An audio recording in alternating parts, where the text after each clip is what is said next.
귀로 듣는 요양보호사 귀요보입니다. 귀로 듣는 요양보호사 귀요보 제1장 요양보호 개론 요점 총정리 영상입니다. 국가고시 필기 35문제 중에서 17, 8문제 정도 출제되는 파트예요.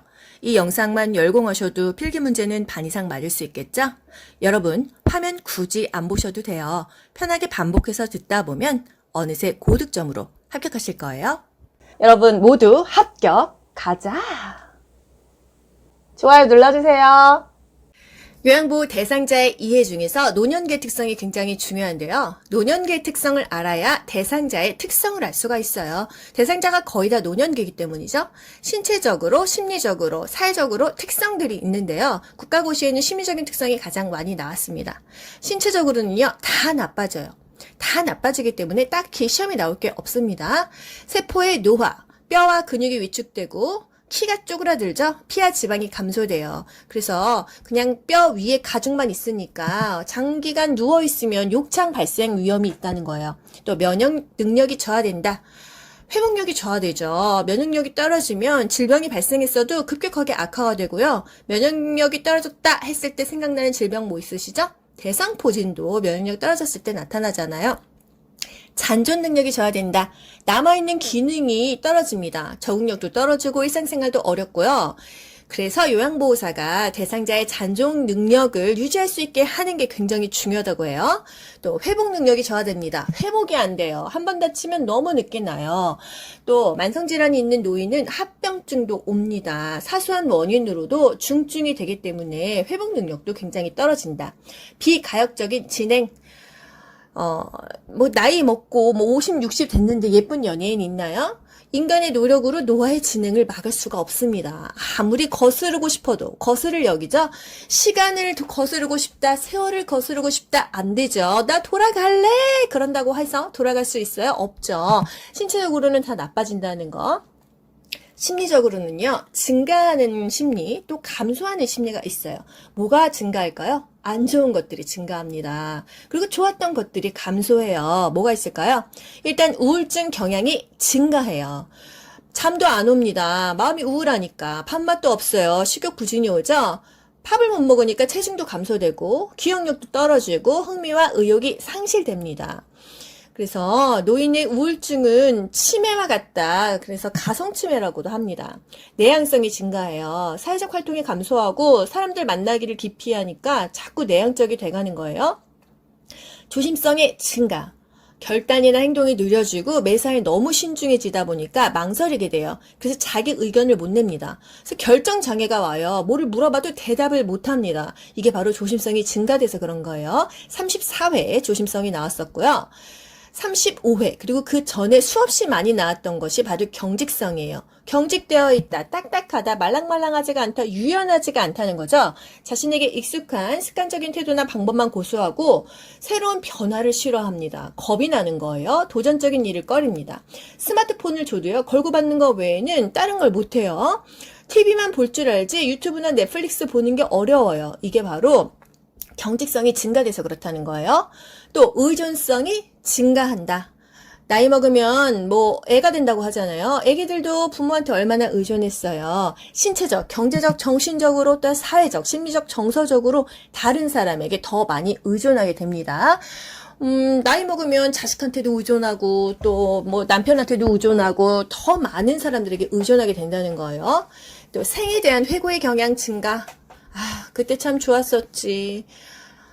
옛날 사진 보면서 이때 좋았었는데 사실 그때 좋지도 않았었습니다. 그런데 생에 대한 회고의 경향이 너무 증가한다는 거. 나 때는 말이야. 나 때 별거 없었어요. 그냥 과거를 많이 회상한다는 건 그 사람이 늙었다는 겁니다. 친근한 사물에 대한 애착심 증가. 늙으면 애가 된다고 하더니, 이게 애기들도 애착심이 증가하잖아요. 자기 덮었던 이불, 인형 이런 거. 오랫동안 자신이 사용해던, 또 친근한 물건에 대해서 애착이 강합니다. 그래서 막 그 물건 안 버리고 막 켜켜이 쌓아놓은 사람들 많잖아요. 추억의 물건을 끌어안고 살아요. 그래서 시설에 입소할 때 그 물건을 같이 보내면 좀 마음이 안정이 된다고 합니다. 유산을 남기려는 경향이 증가한다. 뭐 금전적인 유산이든 다른 유산이든 내가 이 삶을 왔다 갔다 하는 흔적을 남기고 싶어 하는 거예요. 그래서 호랑이는 죽어서 가족을 남기고 사람은 죽어서 이름을 남긴다. 이게 바로 심리적으로 이런 성향이 증가하기 때문입니다. 또 감소하는 게 있는데요. 유대감이 상실돼요. 뭔가 공통적으로 같이 하는 감정이잖아요. 일단 정년퇴임을 했어요. 직장 동료와의 유대감이 없겠죠. 그리고 통창에도 나이 먹어서 거의 안 나가시잖아요. 그렇기 때문에 유대감이 없습니다. 독립성, 적응성, 능동성, 융통성, 젊었을 때 좀 잘하던 것들이 다 감소하고요. 사회적인 관계마저도 위축됩니다. 사회적인 특성에서는 내가 할 일이 없어요. 역할이 상실됩니다. 이게 36회 오후시험에 나왔었어요. 은퇴로 인해서 사회적인 역할도 상실되고 내가 가장으로서의 역할도 상실되고 엄마들은 어릴 때 뭐 자식들 돌보고 학원 보내고 도시락 싸주시고 이러셨는데 이제 그런 역할들이 다 상실되어서 심리적으로 굉장히 위축됩니다. 아, 내가 쓸모없는 인간인가? 내가 할 일이 없어. 굉장히 위축된다는 거예요. 재수 없으면 100세 시대 이런 말 요즘에 많이 있잖아요. 경제적으로 빈곤하다. 노후에 소득도 없어. 그런데 연금도 없어. 경제적 빈곤에 놓이게 되겠죠. 그런데 아프면 또 병원은 가서 병원비는 많이 들어. 경제적으로 굉장히 빈곤하다. 우리나라가요, OECD 국가 중에서 노인 빈곤율 1위라고 해요. 큰일 났어요. 유대감이 상실된다. 심리적으로 감소하기도 하고 또 사회적인 특성에도 포함이 됩니다. 직장을 퇴직했어요. 사회적으로 관계가 줄어들고 유대감 가질 사람이 없어요. 너무 고독하죠. 우울하죠. 어떻게 해야 돼요? 문화센터라도 나가야 되고요. 탑골 공원이라도 나가야 되고 정말 그 정기적으로 노인정이라도 가야 되고 본인이 노력을 해야 됩니다. 댄스라도 배워야겠죠. 또 사회적 관계가 위축됩니다. 뭐 수술도 하고 먹는 약도 많아지면 몸도 안 좋고 사회적인 관계도 부정적이 돼요. 내 몸이 아프고 내가 돈도 없고 내가 이렇게 지금 마음도 쪼그라들어 있으면 사회적으로 누구랑 관계하고 싶지가 않게 돼요. 그래서 모든 마음이 다 쪼그라든다. 몸도 다 뭐 좋지가 않다. 이렇습니다. 그래서 노년기에 이런 특성들이 있기 때문에 화도 잘 내고 좀 이상한 행동들을 많이 하죠. 그래서 이런 대상자를 이해하기 위해서는 이런 특성들이 있구나 우리가 알고 넘어가야 되고요. 대상자뿐만이 아니라 우리 부모님 또는 뭐 형제 자매들도 점점 성격이 이상해지는 경우 많지 않나요? 그래서 나이 먹으면 성질이 더 좋아지는 게 아니라 더 나빠지는 경우가 많더라는 거예요. 이게 이런 특성 때문이라는 거. 그래서 우리는 이런 노인이 되지 않기 위해서 이렇게 또 배우고 있잖아요. 노력해야 합니다. 그래서 이런 자격증이라도 따면서 경직성도 완화시키고 나의 노후에 대해서 준비를 하는 시간이 되어야 되겠습니다.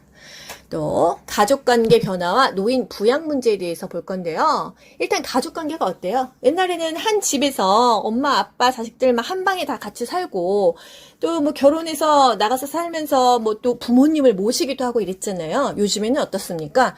부모님 모시고 사는 집 거의 없어요. 그렇기 때문에 부모 자녀 관계 자체도요. 이제 같은 동네에 살면서 부모님 도와드리거나 보살펴 드리는 경우가 있죠. 이것을 우리 교재에서는 수정 확대 가족이라고 말합니다. 가족은 가족인데 조금 수정되고 더 범위가 확대된 가족이다. 이렇게 이해하시면 되겠죠. 34회, 36회 시험 문제에 나왔었어요. 빈 둥지 증후군. 말 그대로 둥지가 비었어요. 자식들이 결혼해가지고 뭐 취업해가지고 어떻게 가버리게 되면 부부만 남잖아요. 노부부만 남았습니다. 이게 바로 빈 둥지 증후군이고요. 부모 자녀 관계는 수정 확대 가족 아니면 빈 둥지 증후군을 겪게 된다는 거예요. 그러면 자식들이 다 이제 출가했어. 부부 둘만 남죠. 부부 관계는 어떻게 변하죠? 동반자로 전환이 됩니다. 과거에는 남편이 돈 벌어오고 아내는 살림하고 이런 관계였다고 하면은 이제는 다 퇴임하고 남편도 집에 있잖아요. 같이 밥 해먹고 같이 가사 분담해야 돼요. 융통성 있는 가사를 분담하고 대화도 통해야 되고 공통의 화제나 취미생활이 있어야 되고 하다못해 드라마라도 같이 봐야 돼요. 그래서 이런 것들이 안 맞으면 나이 먹고는 같이 살기가 어렵습니다. 그래서 황혼 이혼이 많잖아요. 신체 기능은 떨어지지만 성욕 자체는 없어지지가 않습니다. 배우자가 죽었어요. 남편이 죽었어요. 정말 적응하기 어려운 사건입니다. 가장 큰 스트레스, 내가 살면서 가장 큰 스트레스는 배우자의 죽음이라는 거예요. 그리고 친한 친구의 죽음이 너무나 큰 스트레스로 다가온다. 사별했어요. 어떻게 적응하냐? 일단 그 상실감과 우울감이 있겠죠. 그리고 내가 뭔가 인생이 정체된 것 같다가 그래도 산 사람은 살아야지 하고 개척하게 됩니다. 사별의 적응 단계, 요런 단계도 있다는 거 한번 듣고 또 넘어가면은 아예 모르는 것과는 또 달라요. 상실감의 단계에서 정체감으로 넘어갔다가 나도 살자 하고 개척 단계로 넘어간다는 거. 이런 노인 그 부양 문제는 어떻게 해결해야 될까요? 노인이 빈곤하죠, 아프죠, 고독하고 하는 일이 없습니다. 그랬을 때 노인 자신도 준비해야 되고 자녀도 도와주고 국가도 도와줘야 된다 이거예요. 그리고 노인 복지 정책까지 다 강화돼야 된다. 앞으로 또 사회가 부양해야 된다. 그런 비중 자체가 증가하고 있습니다. 이제 나라에서 좀 도와줘야 된다 이거예요. 자식이 도와주는 데는 한계가 있다. 부모는 자식 키우느냐고 돈이고 뭐고 다 써서 여력이 없다. 자식도 자기 살기가 바쁘다. 나라에서 좀 도와줘라. 그런 해결 방안이 나오고 있습니다. 그래서요, 현대사회는요, 공적 부양과 사적 부양을 협력적으로 병행한다. 이런 문제가 나왔어요. 공적인 부양 나라에서 도와주는 거, 사적인 부양 본인도 준비하고 자식도 준비하고 가족이 준비하는 거죠. 건강한 노화를 위해서는 뇌에 자극을 주는 활동을 한다. 35회에 나왔었고요. 또 노인 부양 문제 개선하려면 노인 돌봄 정책 해야 된다. 이게 36회 5시험 문제에 나왔습니다. 또 고부 갈등은요, 여전합니다. 가치관의 차이, 세대 차이, 경제적인 차이도 있겠죠.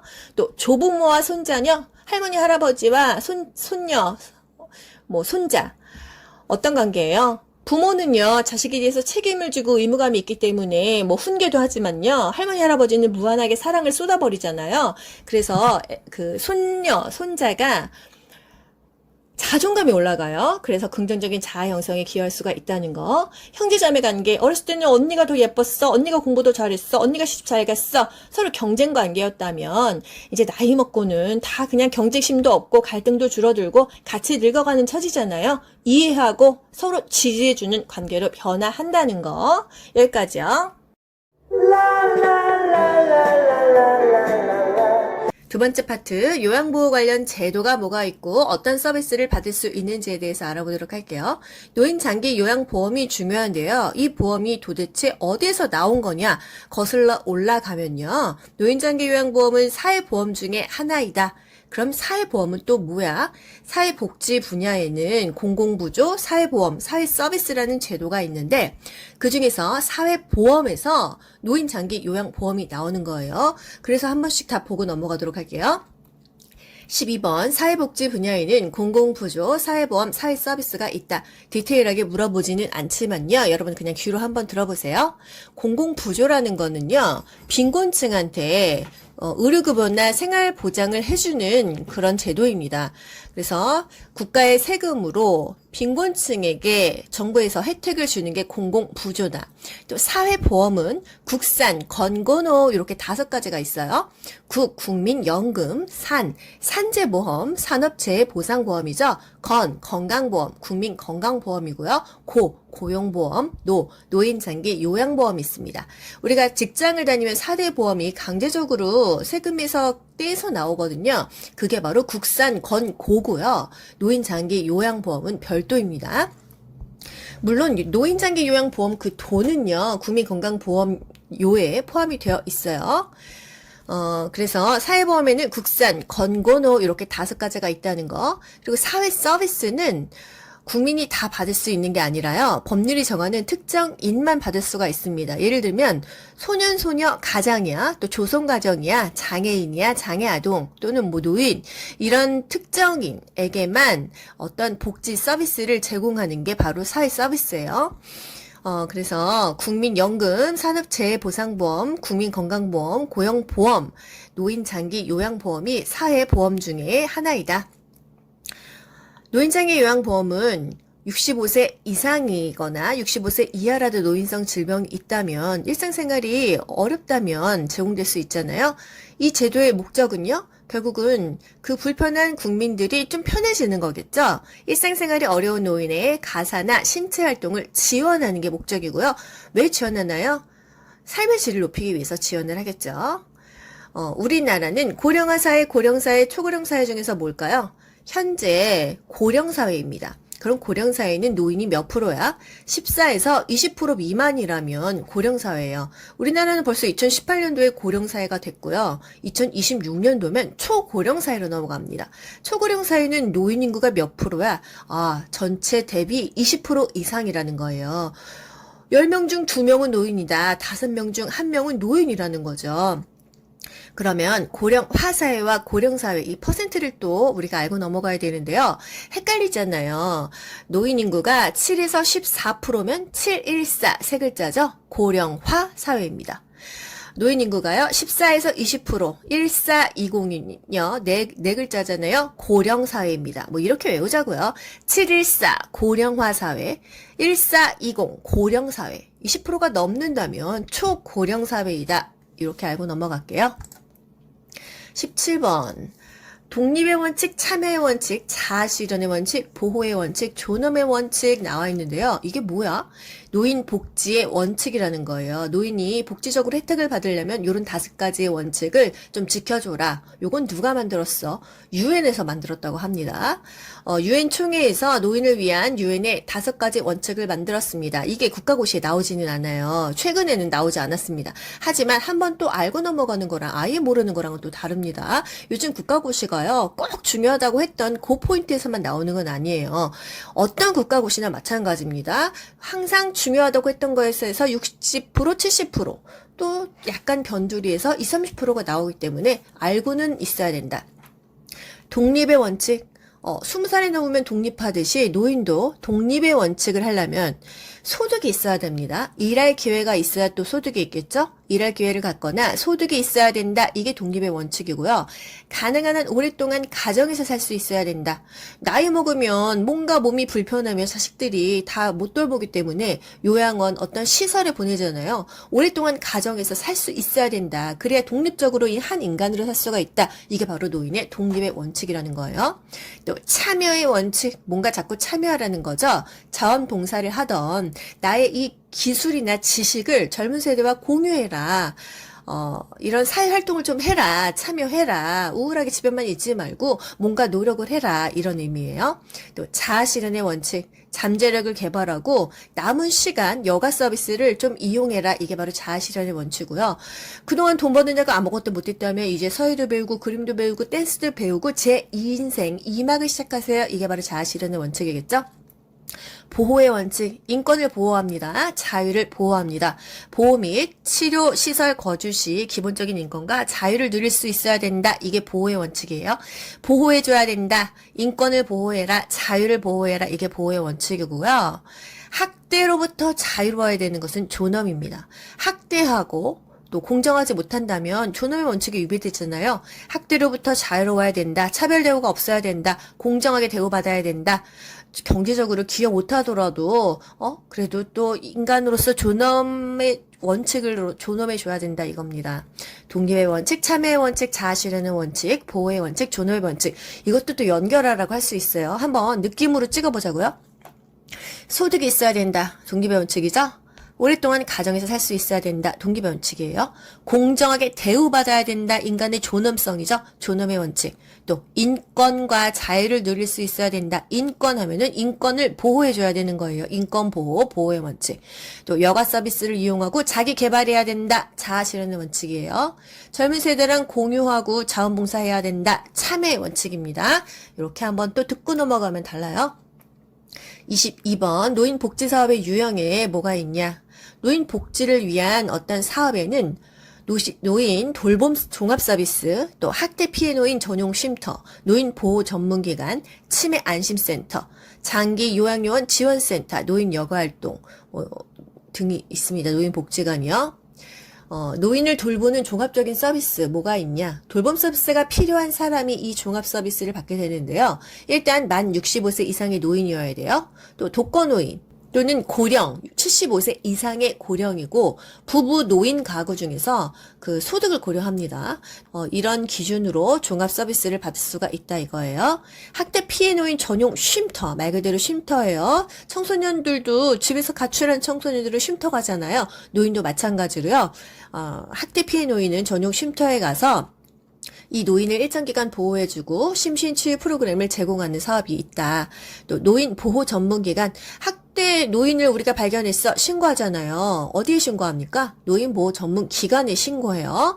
그러면 이 노인 보호 전문 기관에서는요, 노인 학대 사례를 신고 접수받고요, 또 개입을 합니다. 그래서 학대를 다시 받지 않도록 사례 관리를 해서 절차를 지원한다. 노인 자살 예방 교육까지도 합니다. 노인을 법적으로 신고하는 기관이 바로 노인보호 전문기관이다. 노인학대 행위자를 대상으로 재발 방지 교육을 한다. 요런 게 또 국가고시에 나왔었어요. 36회에요. 25번 치매 안심센터. 나 치매 걸린 것 같아. 요즘에 기억력이 너무 깜빡깜빡해. 치매 초기 상담, 조기 검진. 이제 시군구 보건소에 있습니다. 이게 바로 치매 안심센터. 안심해. 치매인지 아닌지 상담할 수 있어. 치매 안심센터이고요. 장기 요양요원의 지원센터, 장기 요양요원은 요양보호사, 사회복지사, 방문 간호조무사, 방문 간호사 등이 있겠죠. 이 요양요원의 권리 침해나 건강 증진, 직무 향상 교육 이런 것들을 지원해주는 센터가 지원센터예요. 상담 지원 또는 대체 인력 지원 업무를 수행합니다. 노인 여가 활동, 노인 복지관, 지역사회 노인들의 여가 복지를 증진하기 위해서 건강한 사람들은 이제 복지를 위해서 여가 활동을 하겠죠. 28번 노인 복지시설에는 뭐가 있냐? 노인 주거복지시설, 노인 의료복지시설, 노인 여가복지시설, 또 재가 노인 복지시설이 있다. 그리고 노인 보호 전문기관, 노인 일자리 전담기관, 학대 피해 노인 전용 쉼터 같은 것이 있다. 여러분 솔직히 이런 것들 머리에 잘 안 들어가는 걸 제가 알고 있어요. 여러분 이 중에서 중요한 것만 찝어 드릴 테니까 일단 그냥 편하게 들으시면 됩니다. 모든 것을 다 머리에 넣으려고 하지 마세요. 첫 술에 배 안 물러요. 영상을 하루에 한 번 정도만 보면서 매일 한 번 보시면 가장 좋고요. 국가고시 시험 당일까지 그냥 잊어먹지 않게 계속 유지만 하시면서 가시면 됩니다. 노인 복지시설에는요, 주거, 의료, 여가가 있다. 주거는 양로시설, 노인 공동생활가정, 노인 복지주택이 있다. 요거는 국가고시 자주 나오지 않기 때문에 패스하셔도 되고요. 노인 의료복지시설 두 가지가 잘 나옵니다. 이제 시설 갔을 때 노인 요양시설과 노인 요양 공동생활가정이 있는데 이 두 개를 비교하면 되는 거예요. 입소자를요, 노인을요, 9명까지 받을 수 있다. 소규모죠? 이거는 바로 노인 요양 공동생활 가정인 거예요. 그리고 10명, 20명, 30명 받을 수 있는 규모다 하면은 이거는 요양시설이에요. 요양원, 요양병원 등이 되겠죠? 우리가 동네 병원은 동네에 있는 건 의원이라고 하고 또 어떤 거는 병원이라고 하잖아요. 병상수에 따라서 나눕니다. 같은 거예요. 보통 병상이 29개까지면 의원이라고 하고요. 30개가 넘어가면 병원급이라고 합니다. 100개가 넘어가면 종합병원이라고 하는 거예요. 마찬가지로 노인 복지시설에서 노인 요양 공동생활가정이라는 것은 입소자를 9명까지밖에 안 받는 거예요. 규모가 작다는 거죠. 그래서 그룹홈이라고도 합니다. 노인이 2.5명당 직원이 1명 있어야 돼요. 그럼 노인이 10명이라면 직원이 4명이 필요하겠죠? 그런데 9명을 받았어요. 그럼 직원이 3명이라는 거예요. 그래서 소규모로 운영을 한다. 그래서 노인 요양 공동생활가정은 입소자가 9명이다. 요게 35회에 나왔었고요. 10명, 20명, 30명이다. 규모가 좀 크다 하면은 요양시설이 되는 거예요. 아시겠죠? 노인 여가복지시설에도 복지관, 경로당, 노인교실 등이 있다 정도만 가볍게 듣고 넘어가세요. 재가 노인복지시설 중요하죠? 재가 있을 재, 집, 가. 집에서 받는 노인 서비스라는 거죠. 방문 목욕, 방문 요양, 주야간 보호, 단기 보호, 그 밖의 서비스, 복지용구를 대여하거나 구매하는 것이 있다 이거예요. 방문 목욕, 요양보호사나 요원이 방문해서 목욕시켜줍니다. 또 방문 요양, 요양보호사가 집으로 가서 요양해 주는 거예요. 주 야간 보호, 우리가 길에서 흔히 보는 데이케어 센터 있죠? 아침에 가서 저녁 한 6시까지 거기서 프로그램 하고 집으로 돌아오는 거. 그게 바로 일정 시간 동안 서비스를 받는 주 야간 보호고요.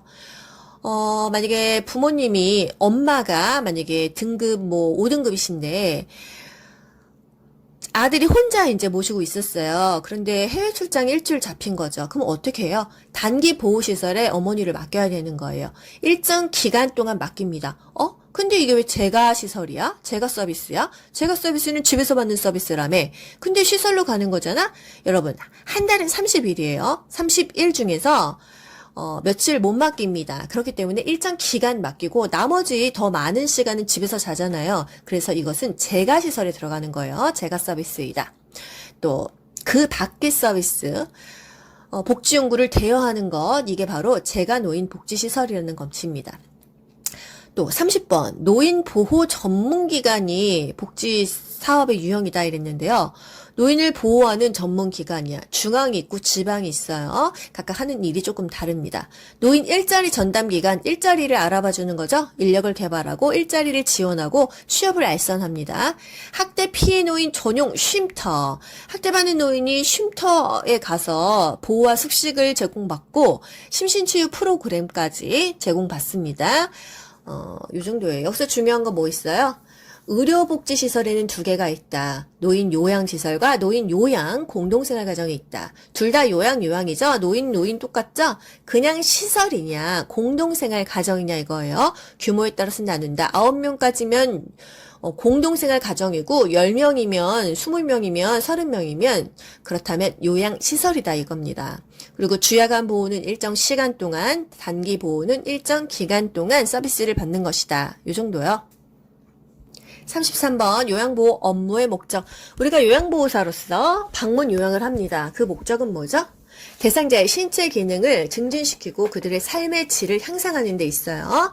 또 안락한 노후생활 영위를 도와주잖아요. 잔존 기능을 유지시킬 수 있잖아요.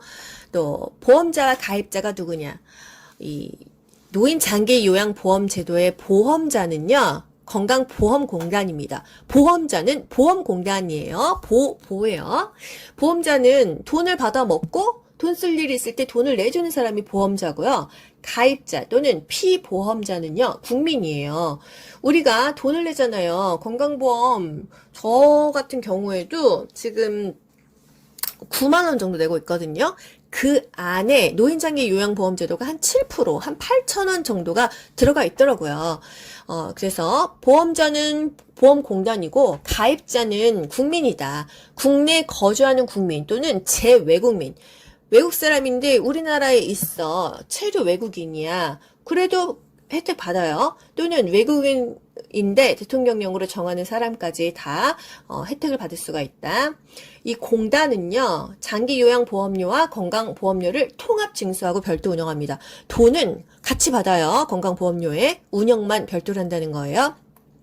여러분 기회 있으면 그 영수증을 한번 보세요. 건강보험료에 장기요양보험료가 포함되어 있습니다.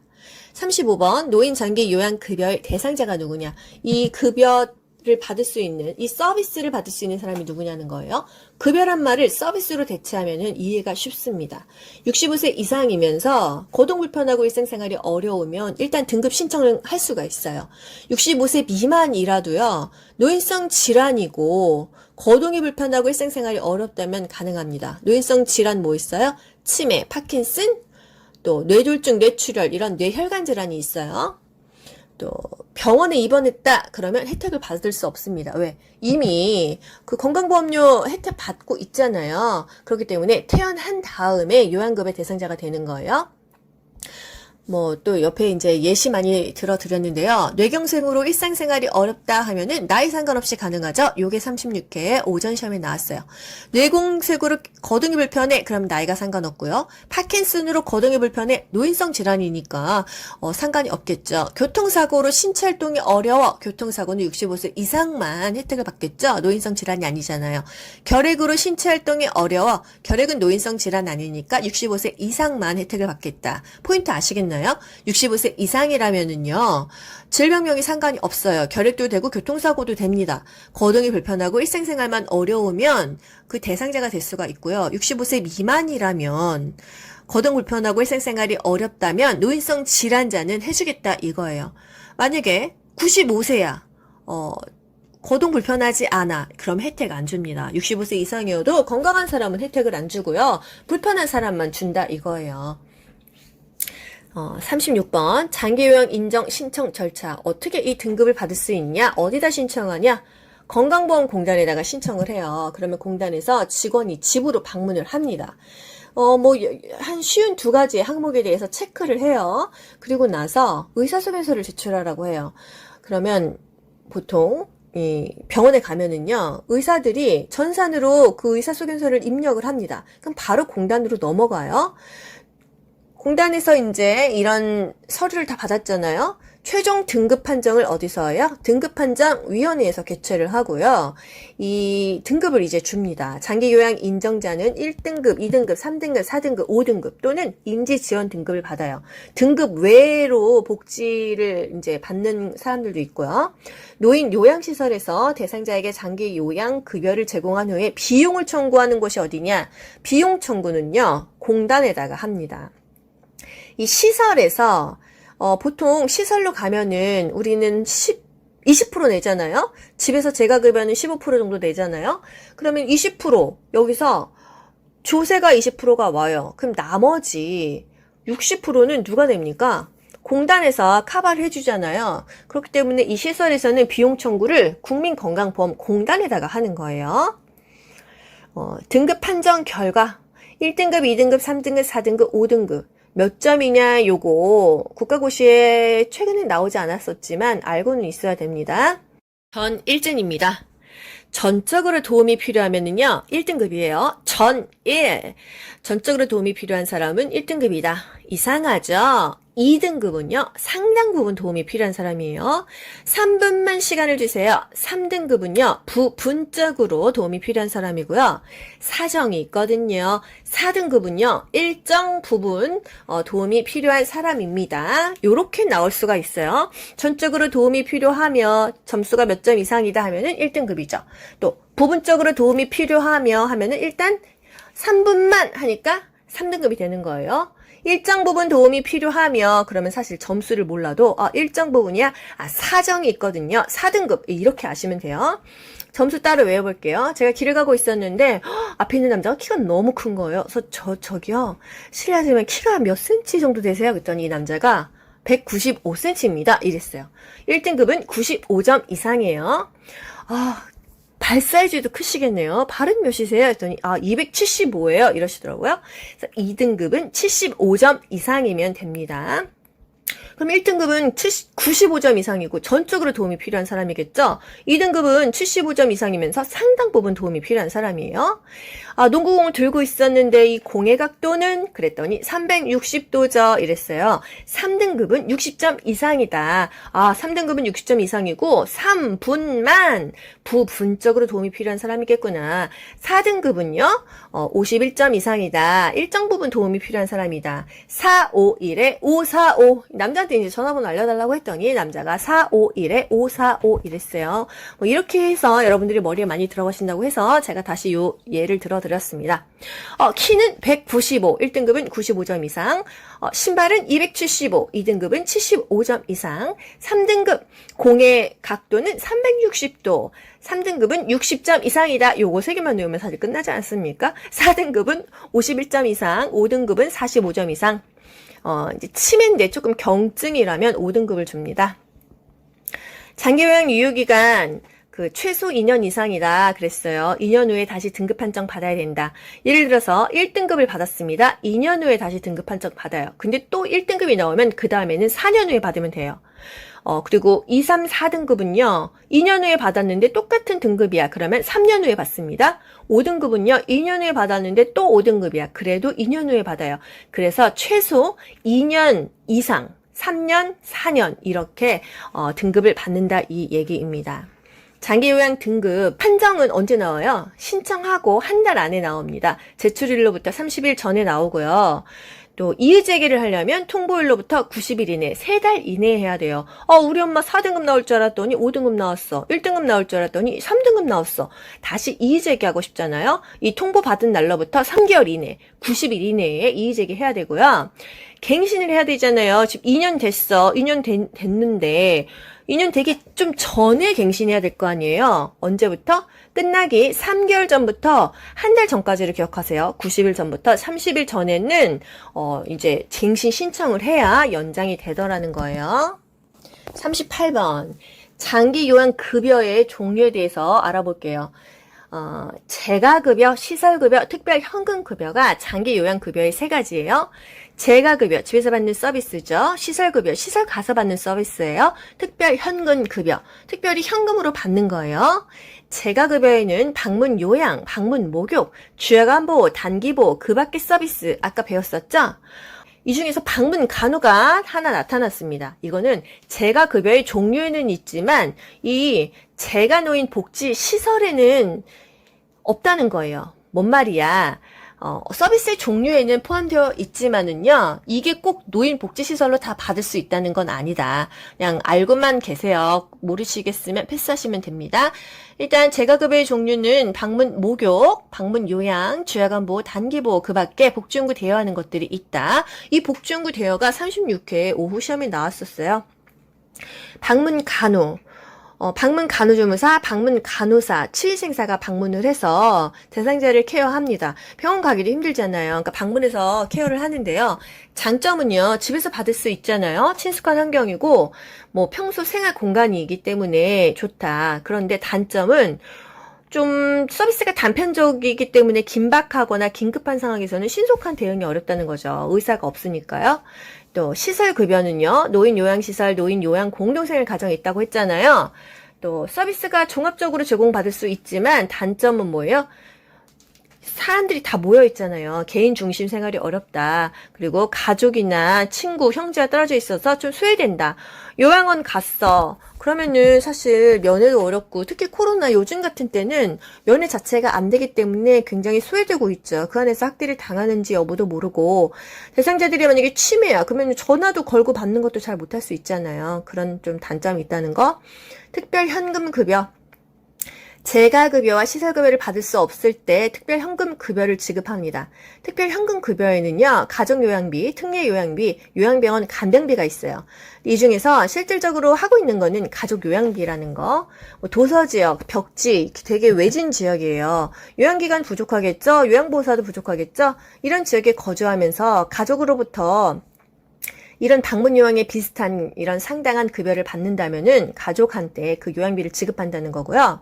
특례 요양비는 생활이 어려운 사람이나 기초수급자에게 지급을 합니다. 기초수급자가 장기 요양 기간이 아닌 기간이나 시설에서 이런 서비스를 받았을 때 현금이 지급된다는 거고요. 요양병원 간병비. 수급자가 요양병원에 입원했어. 그러면 장기 요양에 사용되는 비용 일부가 좀 지급된다. 요거까진 다 모르셔도 되고, 가족 요양비라는 거 있어. 뭐 이렇게 시골 벽지 외지에 거기서 이제 가족이 돌보게 되면은 돈을 받는다. 이게 특별현금급여라는 거. 장기 요양보험 제도. 전체적으로 이 돈은 어디서 나오냐? 보험료, 본인부담금, 또 국가 지원 이 세 가지로 구성이 됩니다. 보험료는요, 60에서 65%, 또 국가 지원, 조세는 20%, 본인 일부 부담금은 15에서 20%. 재가급여는 15%를 내고요. 시설급여는 20%를 내요. 예를 들어서 전체 금액이 100만 원이라고 하면은 내가 재가급여 집에서 서비스를 받는다 하면은 15%, 15만 원을 내면 되고요. 요양원, 요양시설로 갔어요. 그러면 20%를 내야 되는 거예요. 그랬을 때 나라에서 20%, 20만 원 정도를 지원을 해주는 거고요. 나머지는 국민건강보험공단에서 낸다는 거죠. 재가급여는 15%니까 보험료가 공단에서 65%가 가는 거고 시설로 가면은 보험료가 60이 되는 거예요.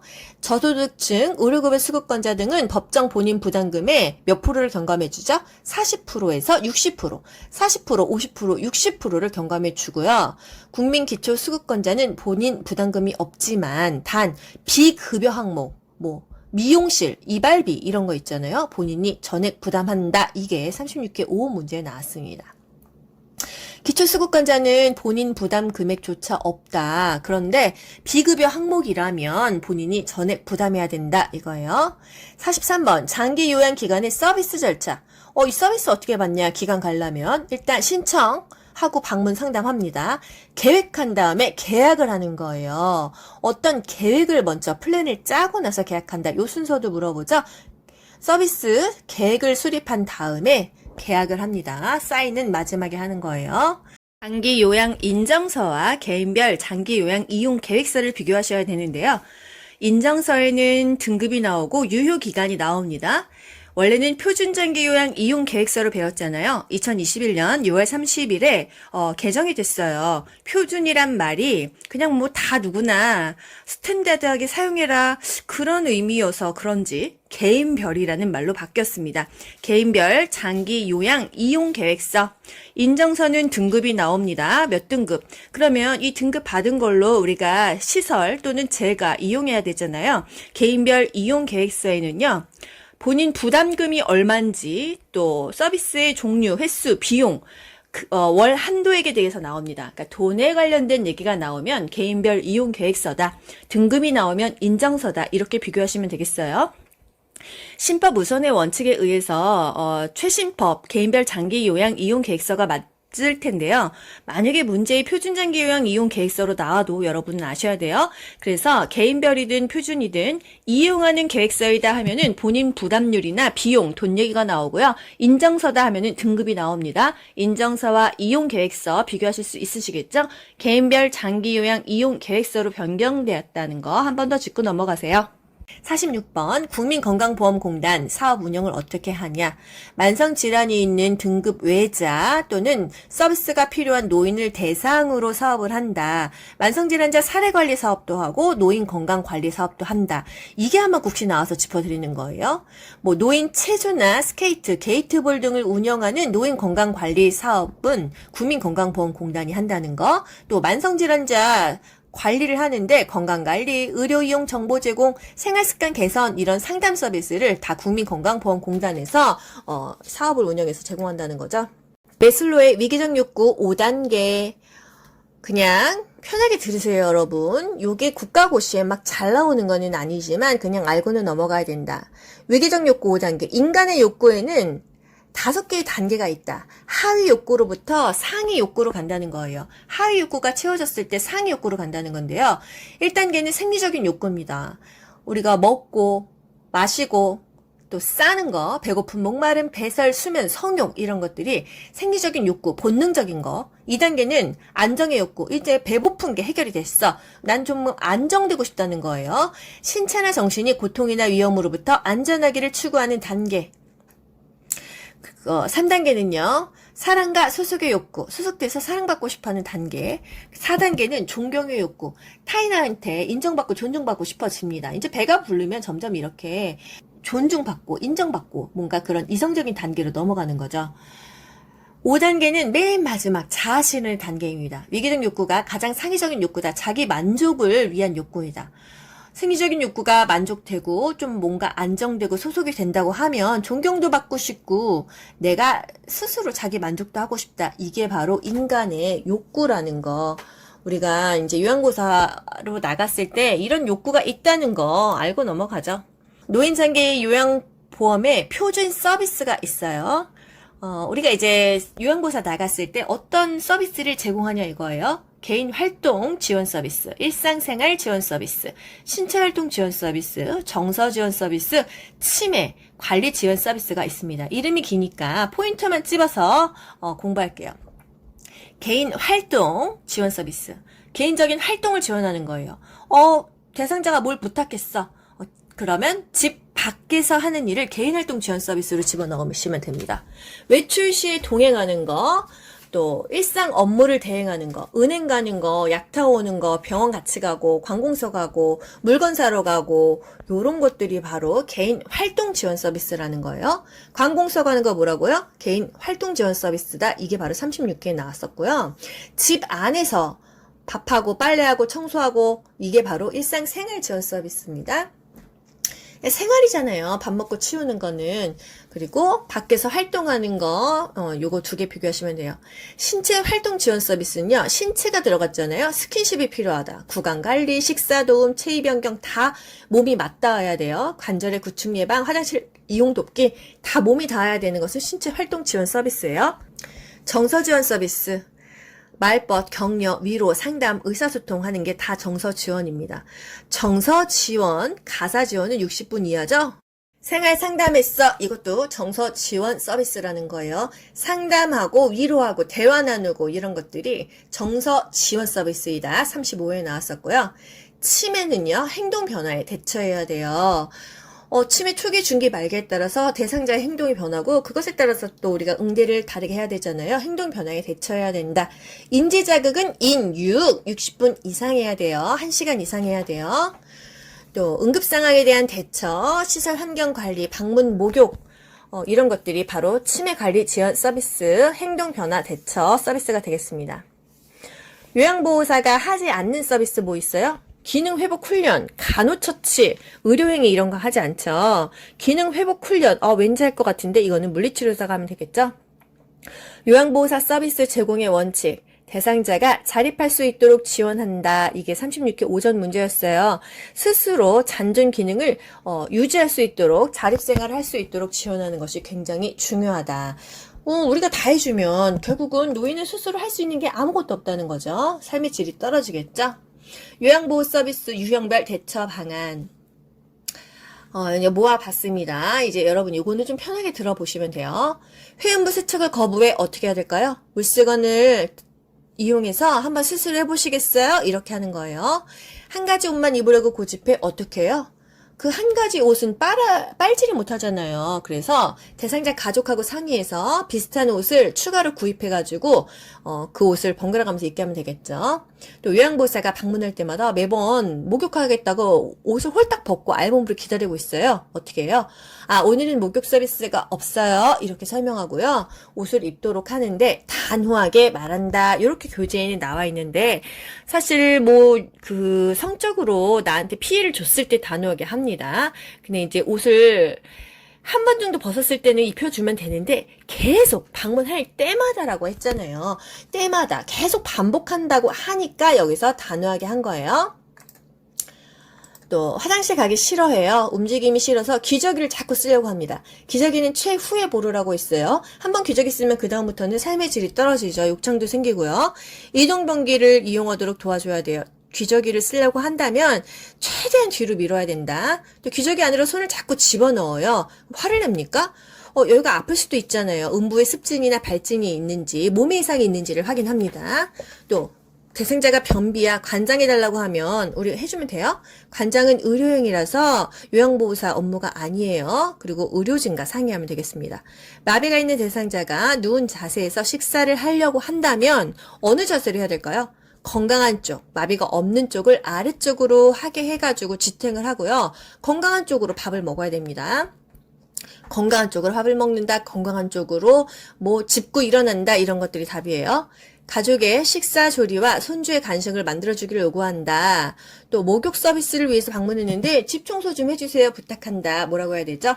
요양보호 서비스는요, 이 대상자 본인만 위해서 하는 거예요. 이걸 원칙을 설명해야 돼요. 가족분 것까지는 할 수가 없습니다. 이렇게 해야 됩니다. 냉장고 안에 유효기간이 지난 식품을 버리지 못하게 하면 어떻게 해야 되죠? 대상자와 함께 냉장고 내부를 정리정돈해야 되겠죠. 임의로 버리면 안 돼요.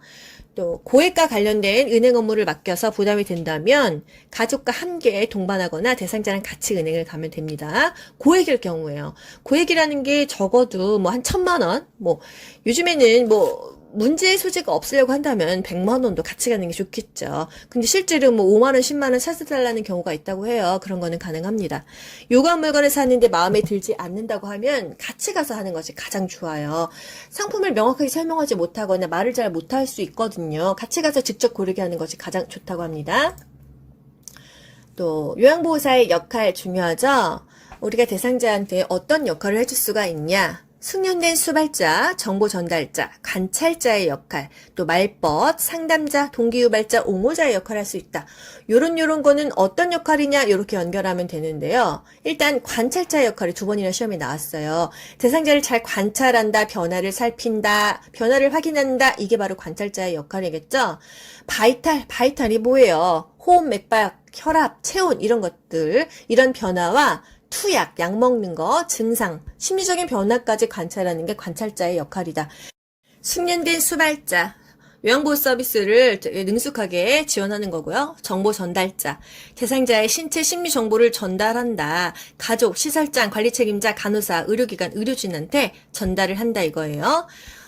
우리가 이제 그 대상자를 케어를 하다가 이상 증상이 있거나 했을 때 다른 사람에게 커뮤니케이션 해줘야 되잖아요. 이 정보를 전달해줘야 됩니다.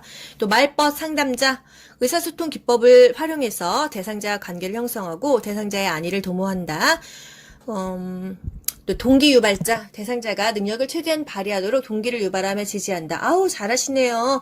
어제는 뭐 10보밖에 못 걸으시더니 오늘은 벌써 15보나 걸으셨어요. 이렇게 하다 보니까 점점 더 잘하시잖아요. 동기를 유발해서 잔존 능력을 더 이용하게 해주고 또 마음이 우울한데 또 뭔가 희망을 불어넣어주고 이런 동기 유발자가 돼야겠죠.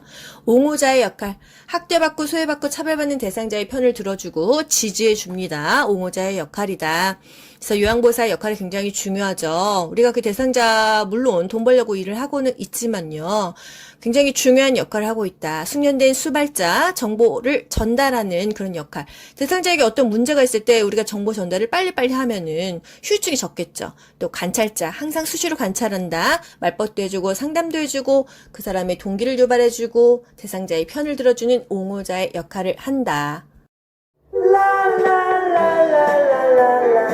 세 번째 파트, 인권과 직업윤리. 89문제가 출제되고 있고요. 글씨가 작기 때문에 여러분 굳이 화면 보시려고 하시지 마시고요. 편하게 귀로 들으면서 그 내용을 머릿속에서 한번 떠올려 보시는 게 더 좋을 것 같아요.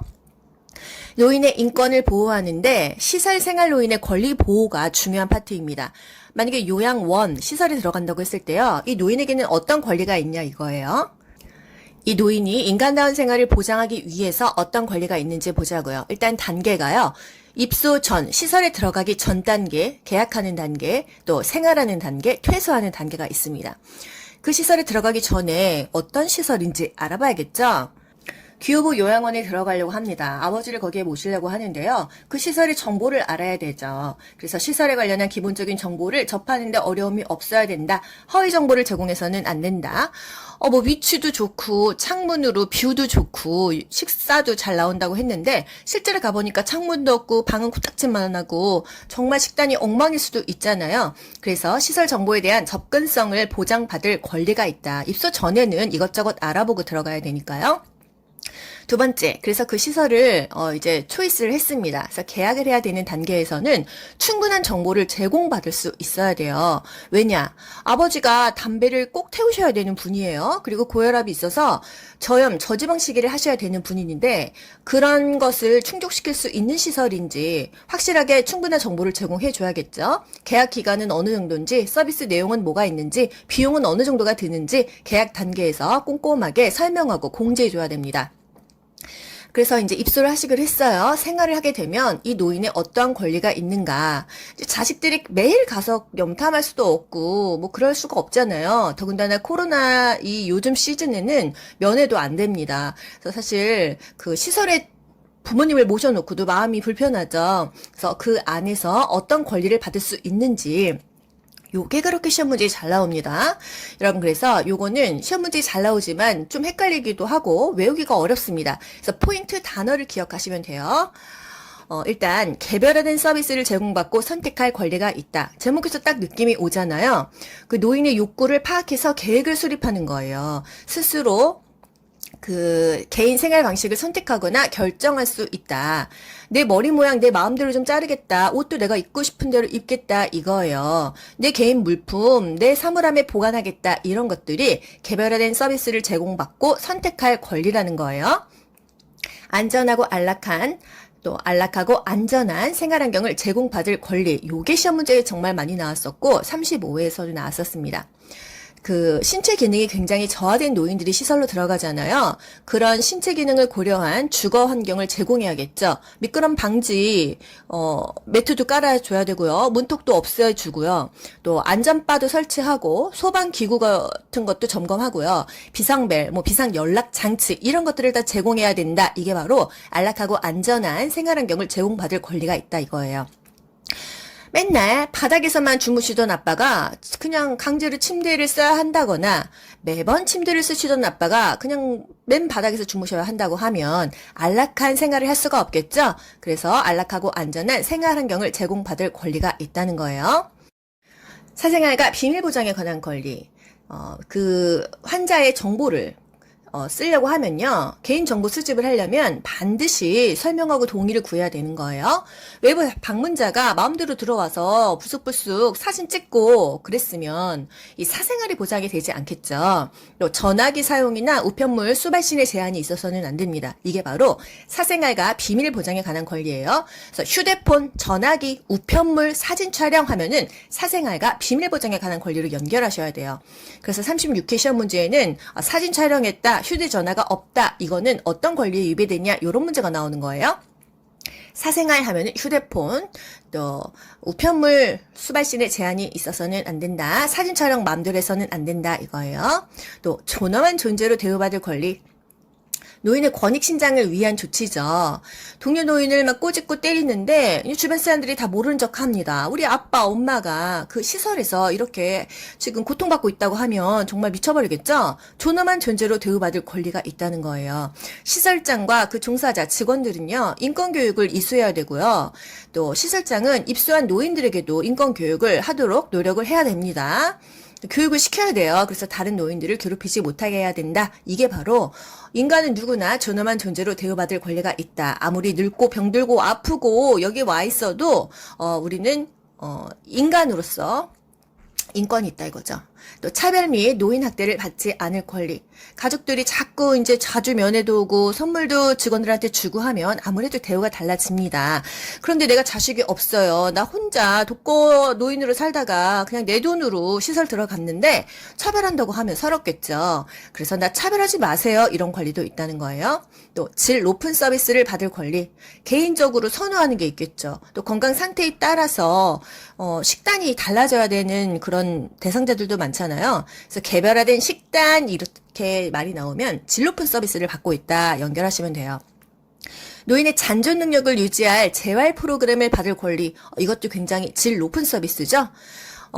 값싼 파마약으로 시설에서 파마를 하다 보니까 머릿결이 너무 상한 거예요. 나 10,000원, 20,000원 더 줄 테니까 나 좀 값비싼 파마약으로 내 머리 좀 파마 좀 해줘. 질 높은 서비스를 받을 권리가 있다는 거예요. 그 안에 들어가 있다고 다 똑같이 서비스를 받으면 안 된다. 나는 좀 질 높은 서비스를 받고 싶다. 이것을 존중해줘야 된다. 또 종사자의 직무 훈련, 교육 기회를 충분히 부여해야 된다. 이게 바로 질 높은 서비스를 받을 권리가 되겠습니다. 또 정치, 문화, 종교적 신념의 자유에 대한 권리. 노인의 자유로운 외출, 외박 기회를 최대한 보장해야 된다. 시설 들어가면요. 외출, 외박 안 시켜주는 곳도 있어요. 이거 나의 인생의 이 문화적인 권리를 침해하는 거잖아요. 그리고 내가 휠체어 탄 사람인데 단풍 구경 가고 싶기는 한데 이거 누가 밀어주겠어요. 그래서 패키 칠 것 같아서 나 그냥 안 갈래 이런 거. 사실은 안 가고 싶어서 안 가는 게 아니라 그냥 내가 안 가는 게 모두한테 편하지 이런 마음이잖아요. 하지만 이 사람은 어떤 권리가 있는 거예요? 문화, 자유에 대한 권리가 있다는 거죠. 뭐 정치적으로, 문화적으로, 종교적으로 내 신념의 자유에 대한 권리가 있기 때문에 갈 수 있다. 자신의 견해와 불편을 표현하고 해결을 요구할 권리가 있는데요. 내가 만약에 일주일에 한 번씩 병원 진료를 갔다 오는 날마다 식사가 다 이제 식어서 나를 기다리고 있는 거죠? 그럼 좀 따끈하게 데펴주세요. 말하자니 너무 좀 까탈피는 것 같기도 하고, 식은 거 먹으려니 정말 맛도 없고, 얹을 것 같은 거예요. 그랬을 때, 좀 불편한데 이것 좀 데워주실 수 있어요? 이렇게 말할 수 있다는 거죠. 자신의 견해와 불편을 표현하고 해결을 요구할 권리도 있었다. 그리고 맨 마지막에 퇴소 단계. 이 시설에서 쫓겨나는 경우도 있고요. 이 시설이 좀 맞지 않아서 옮겨야 되는 경우도 있습니다. 노인의 의사에 물어봐야 돼요. 그런데 무조건 노인 의사는 묻지도 않고 가족들하고만 연락해서 상의해가지고 퇴원시키고 퇴소시키면 이 노인은 여기서 친구들도 사귀고 여기 요양보호사가 마음에 들어서 이제 마음 잡고 이 시설에 있으려고 했는데 안 된다는 거죠. 노인 스스로 퇴소를 결정할 수 있게 해야 되고 거주지를 선택할 권리를 줘야 된다. 이것입니다. 여기서 너무나 중요해요. 여기서는요. 안락하고 안전한 하면은 침대, 매트리스 연결하셔야 돼요. 안락한 침대, 안락한 매트리스 이 포인트 단어로 연결하시면 좋겠죠. 전화기, 사진 촬영하면은 사생활이에요. 또 꼬집었어, 때렸어, 학대받았어, 존엄한 존재로 대우받을 권리 떠올리셔야 되고요. 동료 노인은 자식들이 선물 갖고 왔어, 대우가 좋아, 그러면 차별하지 마세요. 차별 및 노인학대를 받지 않은 권리라는 거. 또 개별화된 식단, 파마, 약, 재활 프로그램, 그러면 질 높은 서비스예요. 휠체어 타고 단풍 구경 안 가, 그러면 문화적인 권리를 지금 받고 있지 못하다는 거. 나 식은 밥 먹기 싫은데, 요거 중요합니다. 너 식은 밥 요거 좀 불편하네요. 자신의 견해와 불편을 표현하고 해결을 요구할 권리. 식은 밥 좀 따뜻하게 해결해 주세요. 이렇게요. 인권과 직업윤리 중에서 노인 학대의 유형 알아볼게요. 노인을 학대하는 유형에는 신체적인 학대, 정서적인 학대, 성적 학대, 경제적인 학대, 방임, 유기, 자기 방임이 있습니다. 일단 신체적인 학대는 몸이 고단한 거겠죠. 신체적인 손상, 고통, 장애 등을 유발하는 행위가 신체적인 학대이다. 단절했다 하면은 신체적인 학대로 생각하셔야 되고요. 방치했다 그러면 방임으로 보시면 좋습니다. 노인의 거주지 출입을 통제했어. 집 밖으로 못 나가게 해. 집 안으로 못 들어오게 해. 한겨울에는 너무 추울 거고 한여름엔 너무 더울 거죠. 신체적으로 학대받는다. 이게 35회에 나왔었어요. 기본적으로 생존 유지에 필요한 장치로부터 단절시킨다. 수도가 안 나와, 전기가 안 들어와, 난방 안 되고 가스 안 돼서 밥도 못 해 먹어. 기본적인 생존이 지금 안 되고 있죠. 단절시키는 것은요, 몸이 고단한 거예요. 신체적인 학대입니다.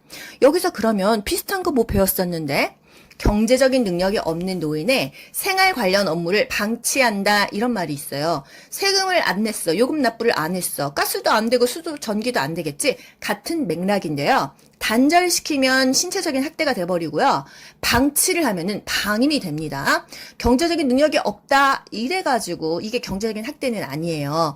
경제적인 학대는 그냥 돈을 빼앗는 거예요. 노인의 동의 없이 자산을 그냥 뺏어버리거나 부당하게 착취하거나 명의를 강제로 변경하거나 이런 것들이 경제적인 학대가 됩니다.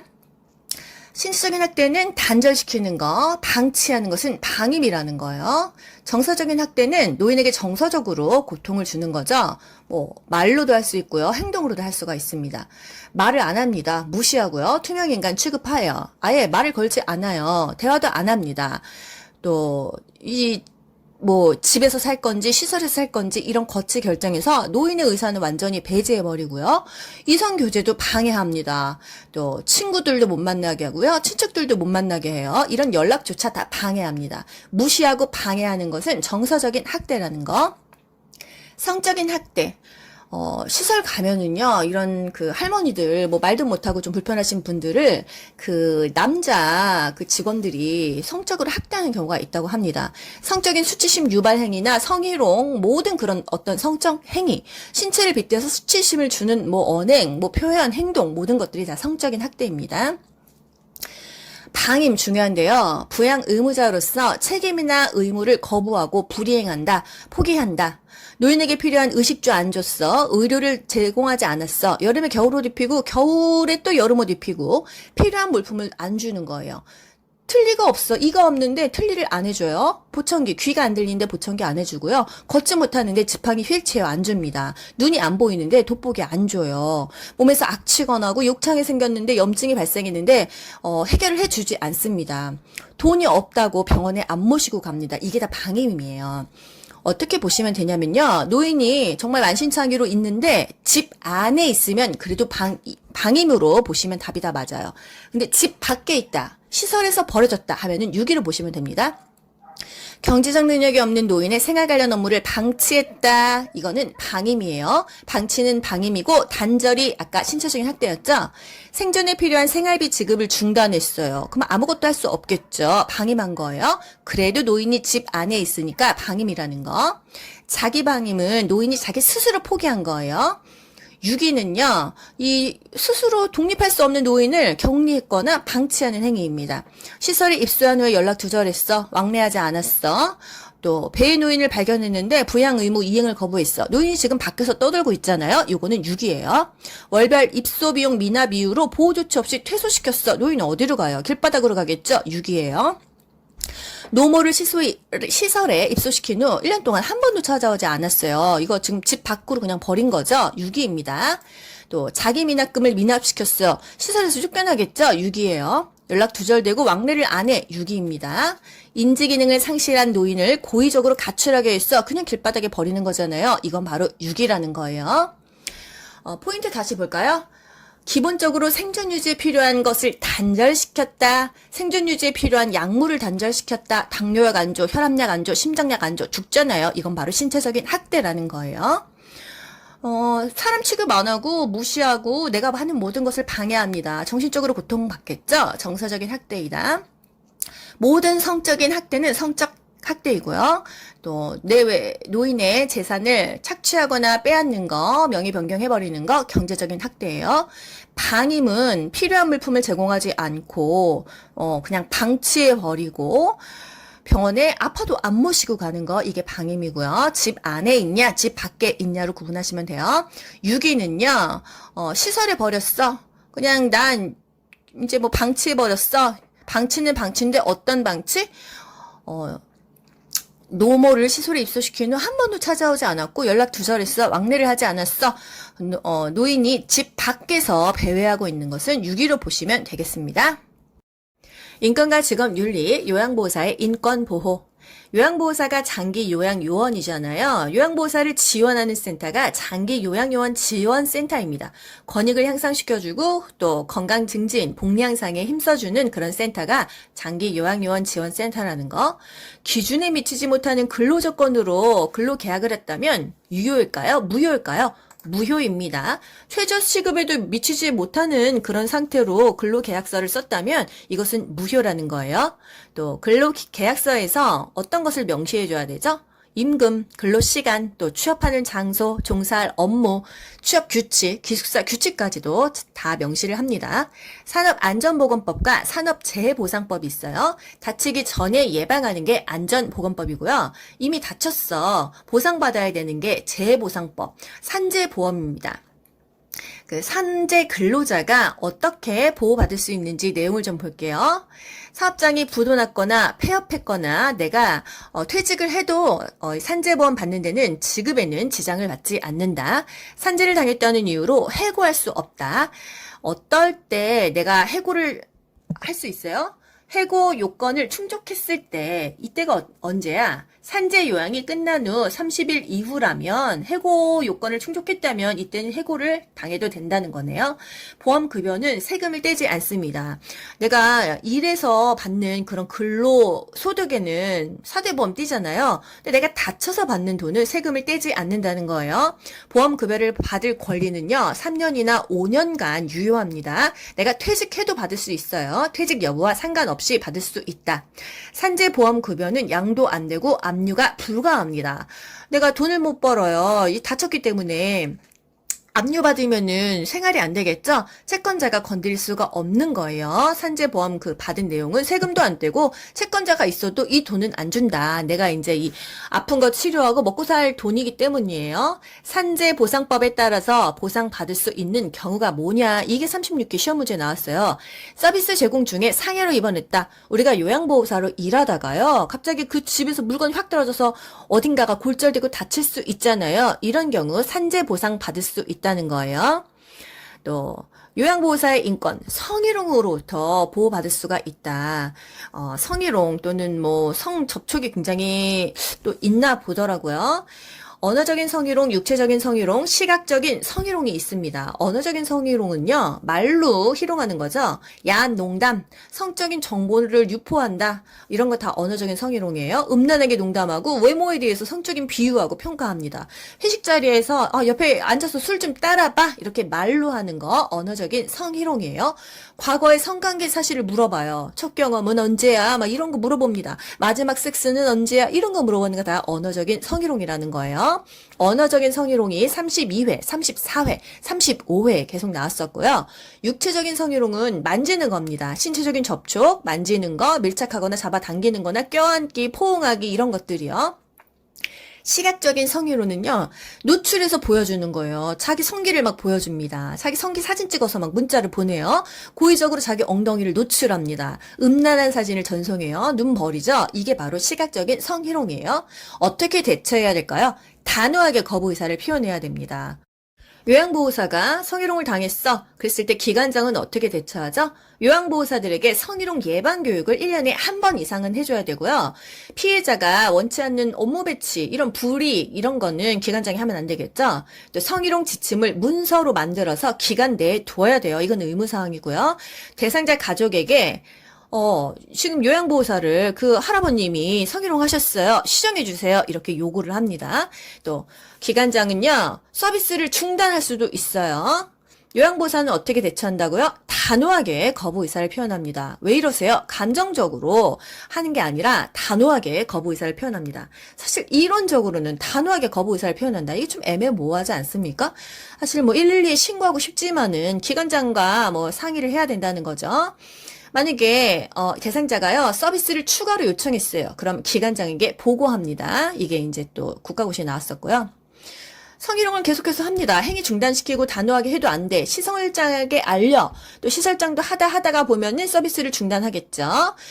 또 스트레스를 받잖아요. 이런 일을 당하고 나면 트라우마가 생깁니다. 심리상담이나 어떤 법적으로 대응할 일이 있다면 외부 전문기관의 도움을 받아야 우리는 센터에서 도움을 주지 않을 수도 있잖아요. 또 외부 전문기관의 도움을 받습니다. 내부 전문기관 아니고요. 외부 전문기관의 도움을 받는다.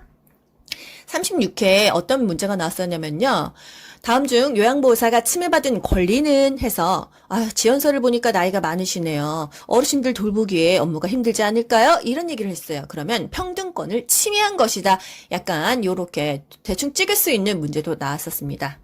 중요한 거는요. 성희롱 당했어. 성접촉 당했어. 이랬을 때는 단호하게 거부한다. 요게 중요한 거예요.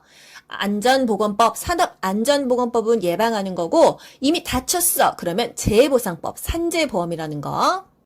인권과 직업윤리 중에서 요양보호사의 직업윤리 중요하죠. 보통 요런 기사 요즘에 나왔어요. 요양보호사가 그 요양원에서 노인을 학대하고 때렸다. 이런 기사 보면 여러분 어떠세요? 가슴이 철렁해요, 저는. 왜? 그 사람의 활동이 모든 요양보호사를 대표한다고 생각하기 때문이죠. 그래서 요양보호사가 욕먹을까봐 걱정이에요. 이게 바로 36회 오전 시험 문제에 나왔다는 거죠. 우리가 어떤 직업 윤리를 가지고 행동하느냐 너무 중요하다. 왜? 내 활동이 모든 요양보호사를 대표하니까. 복장과 외모, 자기 관리를 철저히 해야 됩니다. 우리 메라비언의 법칙이라는 걸 배웠어요. 의사소통을 할 때 보여주는 것이 굉장히 중요하더라. 외모나 복장이나 태도나 이런 것들이 너무 중요하다. 그래서 자기 관리를 철저히 해야 된다. 그래야 상대에게 호감을 주고 의사소통이 원활하다는 거예요. 직무 교육을 통해서 전문 지식과 기술을 습득한다. 우리 사실 요양보호사 공부하기 전에는 이렇게 많이 알아야 되는지 몰랐잖아요. 하루에 뭐 영양은 어떻게 섭취하고 어떤 병에는 어떤 식단을 해야 되고 대상자가 치매야 치매 초기 중기 말기에는 이럴 때는 이렇게 저럴 때는 저렇게 너무나 많은 전문 지식이 필요하고요. 목에 떡이 걸렸어 하임리히법 해야 되잖아요. 또 심정지 됐어 심폐소생술 해야 되잖아요. 이런 기술을 다 습득해야 된다는 거예요. 그래서 업무 수행에 필요한 지식을 습득한다. 이게 바로 요양보호사의 직업윤리에서 굉장히 중요하기 때문에 35회, 36회 시험 문제에 나왔죠. 계속 서비스 제공과 관련된 기술을, 지식을 지속적으로 습득해야 된다. 이게 중요합니다. 우리가 이제 규호보님 집에 가서 요양보호를 해야 되는데 어떤 서비스 해야 될지 계획을 세우고 가야 돼요. 제공할 서비스 내용을 사전에 확인한다. 이게 35회고요. 만약에 부득이한 사정으로 사고가 났어 이럴 수 있잖아요. 코로나가 갑자기 양성 반응이야 이런 경우는 못 가잖아요. 이런 방문 일정이 변경됐을 때 사전에 양해를 구합니다. 대상자가 집에 없어요. 그러면 어떻게 해요? 다음 방문 일정을 메모로 남긴다고 합니다. 방에는 들어가지 않아요. 보통 혼자 사시는 노인들이 많아서 자식들이 그 집을 열 수 있게 열쇠나 비번을 알려준다고 해요. 근데 집에 아무도 없다고 하면은 들어갔다가라도 나와야 되겠죠. 그리고 메모를 남기고 나온다. 요즘에는 휴대폰으로 걸겠죠. 메모만 남기고 오겠습니까? 업무상 알게 된 개인정보는 비밀을 유지한다.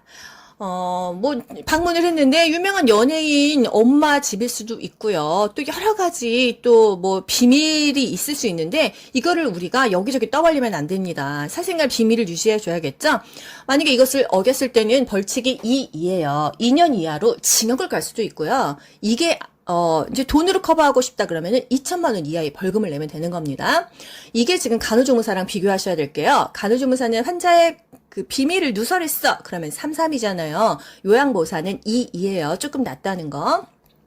그래서 비밀을 유지하고 내색하지 않아야 된다. 요게 36회에 또 나왔습니다. 직업윤리에서 제일 중요한 거 뭐예요? 계속 지식을 습득해라. 그 개인 정보는 비밀을 유지해라. 요게 가장 중요합니다. 그리고 내가 요양보호사의 얼굴이다 이거예요.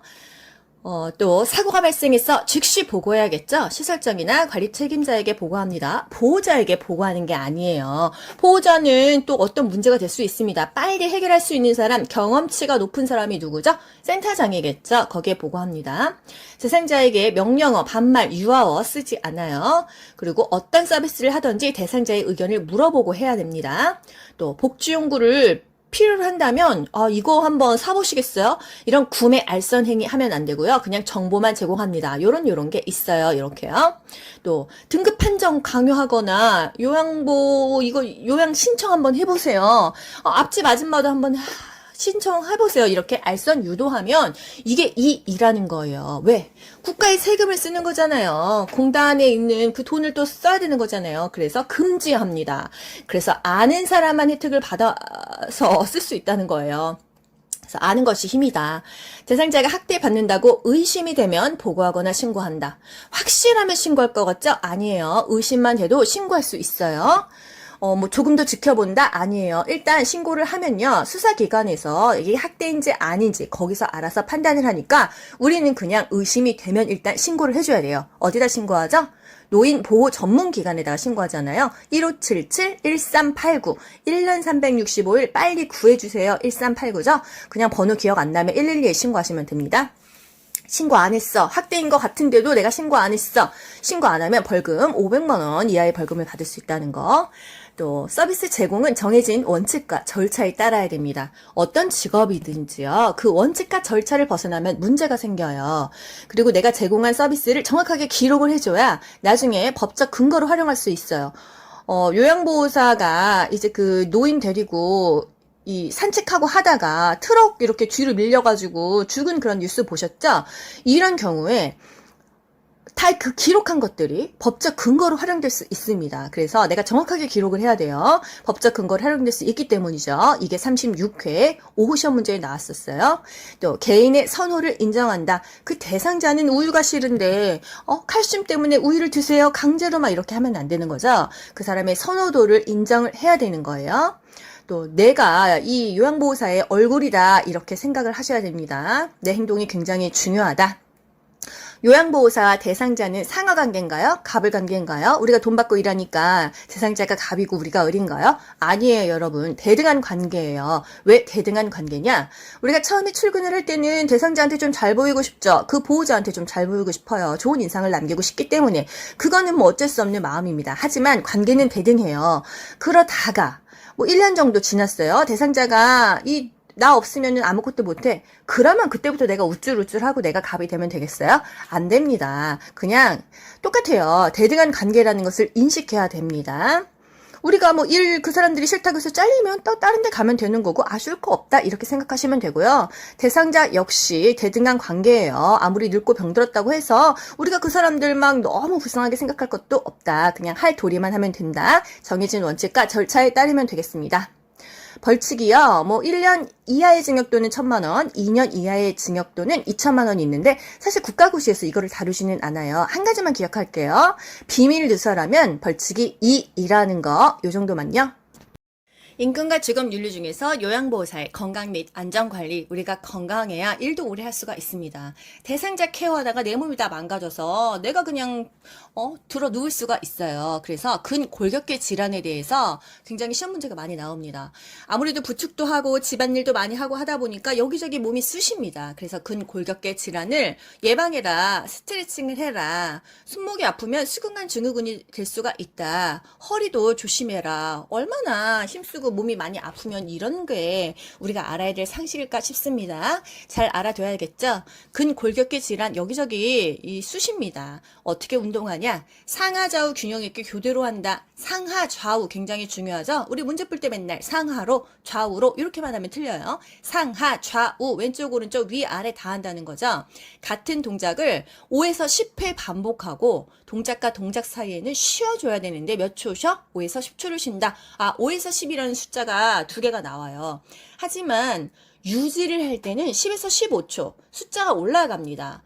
이게 그 동작을 유지를 좀 해줘야 근섬유가 충분하게 늘어나서 이 운동의 효과를 볼 수 있어요. 그래서 유지하는 시간이 조금 더 길더라. 10에서 15초 유지한다.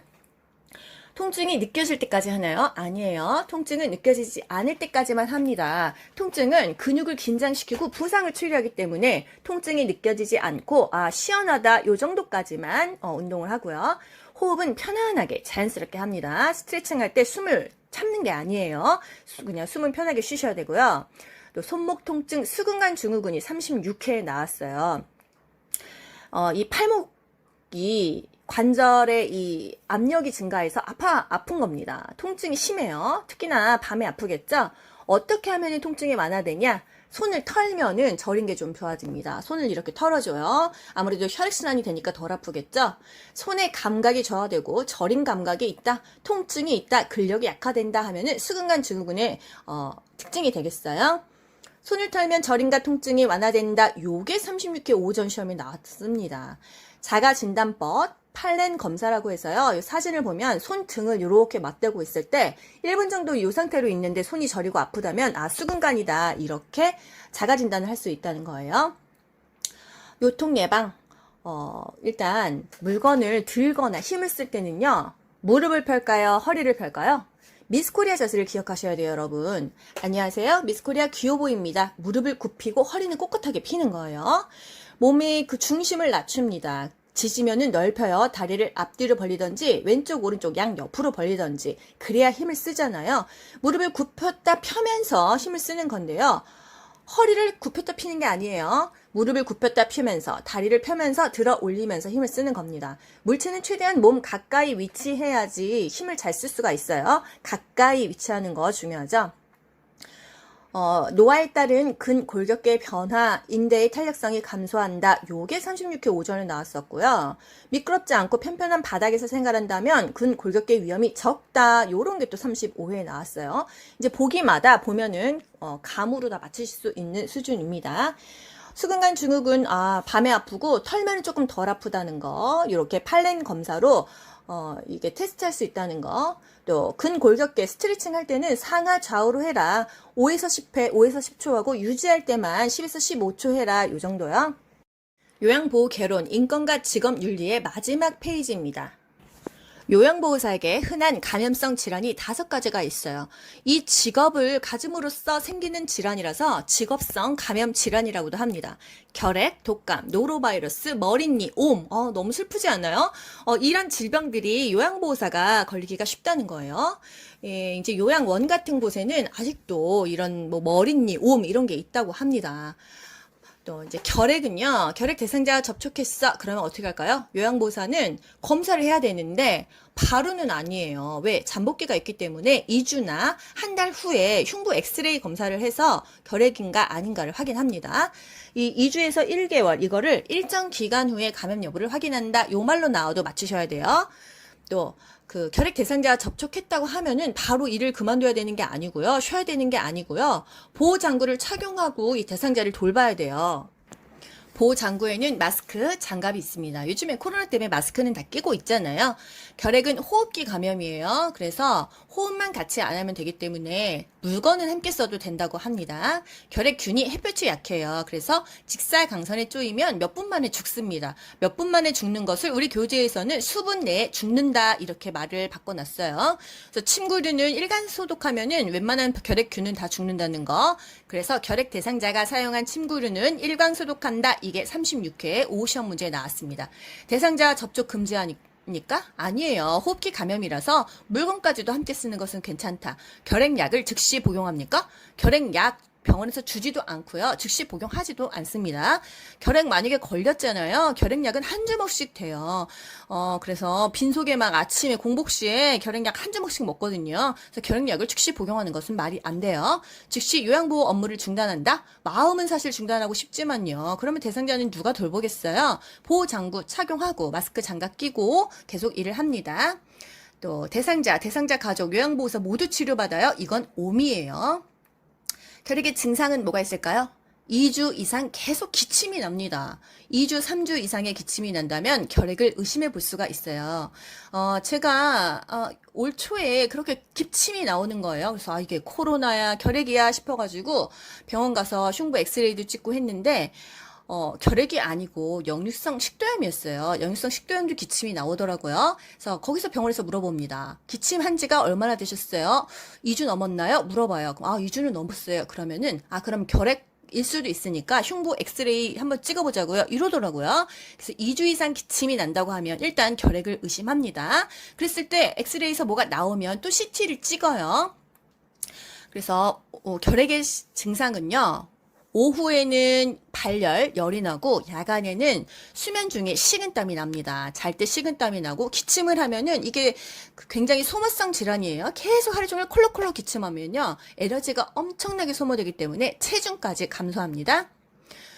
독감, 인플루엔자죠. 65세 이상이면 매년 무료로 독감 예방접종을 맞을 수가 있어요. 예방접종은 언제 하죠? 겨울 전에 합니다. 10, 11, 12월에 주사를 맞아요. 보통 막 1월, 2월에 많이 걸리니까요. 독감이 걸리면 일주일은 쉬어야 돼요. 대상자에게 옮길 수가 있기 때문에요. 노로바이러스, 오염된 음식 먹었을 때 노로바이러스 걸리잖아요. 회복이 돼도 2, 3일간 요양보호 업무를 중단해요. 왜? 그 손으로 음식 만들면 대상자도 노로바이러스가 걸릴 수 있기 때문입니다. 머린 이, 요즘 세상에 이가 있을까마는 또 그런 시설에는 있을 수도 있기 때문에 침구류를요, 한 55도 이상에서 5분 정도 이제 끓는 물로 이제 부으면은 죽는다는 거죠. 100도씨는 아니고 55도에서 5분, 555죠? 그랬을 때 죽는다. 살충 성분이 포함된 샴푸 재질로 머리를 감으면 치료할 수 있다. 머릿니가 벌레니까 살충 성분이 있어야 되겠죠? 옴은 가장 중요한 건요. 동시에 치료한다. 이게 가장 중요해요. 요게 35에 나왔어요. 옴 찐득이는 더운 기온에서 움직임이 활발한다. 밤에 더 간지럽습니다. 옴이던 피부 질환이던 밤에 더 간지러워요. 대상자와 접촉한 사람은 증상이 있건 없건 증상 유무에 상관없이 동시에 치료해야 되고요. 그런 침구류, 비계보 이런 거는요. 뜨거운 물로 10분에서 20분간 세탁을 하고 건조하고 나서 바로 쓰면 안 돼요. 3일 동안 그게 몸에서 떨어져 나오고도 살 수 있기 때문에요. 세탁 후 3일 동안 사용하지 않습니다. 세탁이 만약에 어려워. 그러면 햇볕에 3일 동안 널어놓거나 고열의 그 다리미로 다리는 거죠. 지져버리는 거죠. 요양보호사가 결핵 대상자를 접촉했을 때는 보호구 착용하고 계속 일을 했는데 요런 증상이 있는 대상자랑 접촉하면은 그냥 바로 일을 그만둬야 돼요. 어떤 증상일까요? 수두, 풍진이 있는 대상자는 접촉을 피해야 됩니다. 왜? 요양보호사가 만약에 임신을 했어요. 그런데 수두나 풍진 대상자랑 접촉하게 되면 기형아가 태어납니다. 그래서 임신한 요양보호사는 수두나 풍진 대상자를 피해야 된다. 이게 중요하고요. 결핵은 보호구를 착용하고 일을 한다 이것입니다. 다른 감염성 질환일 때는 마스크 장갑 이런 보호장구를 착용한 후에 접촉하면 되겠습니다. 여기까지요. 귀로 듣고 고득점 합격하는 비결이 귀요보에 있습니다. 여러분 모두 합격 가자. 안녕. 좋아요 눌러주세요.